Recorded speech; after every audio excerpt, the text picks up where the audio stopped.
अस्सलाम वालेकुम दोस्तों। प्रॉपर्टी के एक टाइकान ने मुहम्मद इस्माइल मेरा ना बहुत ही एक फेवरेट आइडियल परसन है कि जिहड़ा बंदा एक ऑफिस च उठ के तो जनाब उस बंदे ने प्रॉपर्टी के शोबे दे विच अपना लोहा मनवाया है और 5-7-8 सालों के जनाब जी प्रॉपर्टी का पाकिस्तान का टाइकन बन गया। अज वो कोल एक सवाल किया गया है कि हाँ बई इमरान खान ने जिहड़ा एब्सोल्यूटली नाट आख्या तुसीं की आंदे हो। उन्होंने दे जनाब जी अल्फाज ने कि इमरान खान ने एब्सोल्यूटली नाट बहुत गलत किया है। उन्होंने चाहिए सी कि उन्होंने गोली करा देंगे क्योंकि अमरीका एक सुप्रीम पावर है, ठीक है, वो और भी बहाने होंगे।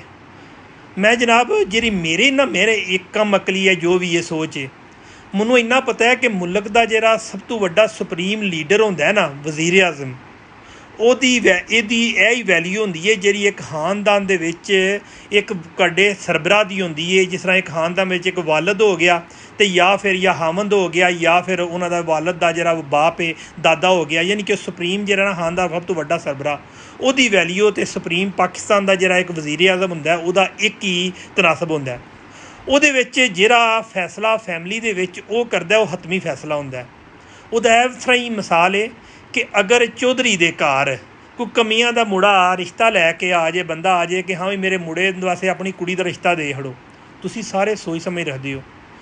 हुण वो बंदा जिहड़ा सुप्रीम कमांडर है अपने खानदान का, वो की आखेदा कि मैं घरदियां नाल मशवरा कर ला? वो आखेदा एब्सोल्यूटली नाट, क्योंकि इंज मुमकिन ही नहीं। इस तरह ही मुल्क का खान एक supreme leader C, supreme power का एक सुप्रीम यानी कि सब तो वड्डा जिहड़ा ना लीडर सी, ते उन्हें भी जनाब एब्सोल्यूटली नाट इस फॉर्मा किया है। उन्होंने पता है कि साड़ी पिछली जिहड़ा कल्चर है उहदे विच चौधरी जिहड़ा ने वो कभी भी कमियां रिश्ता नहीं करते, यह गल हकीकत है। तो उन्हें भी यही चीज़ वेखी है कि पिछली बारी एक बारी असीं एक बारी डायरैक्टली कहता सी सोचां दे, फिर जनाब वो सोचने दे विच ही जनाब उन्होंने फैसला हो गया। फैसले तो बाद की होया कि जनाब वो जनाब आए आके कीते पाकिस्तान दे विच पता नहीं किन्नी अवाम लखां दे हिसाब नाल अवाम मर गई, फौजी जिहड़े शहीद हो गए, सारा बड़ा कुछ होया। हुण उस मुहम्मद इस्माइल साहब के अगे मेरा एक सवाल है कि खान साहब अगर गोली देंदे ना तो फिर जनाब तुसीं ते प्रॉपर्टी दे टाइकून हो, तुसीं इहो मेरे आइडियल हो।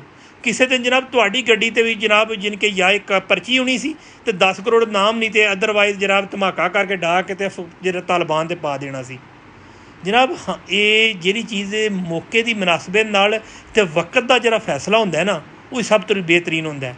बिलाशुबा खान को नुकसान दिता गया है, लेकिन एक सुप्रीम लीडर एक खानदान का मुल्क का सरबराह होने नाते वह एब्सोल्यूटली नाट जिहड़ा भी एक बेहतरीन फैसला सी।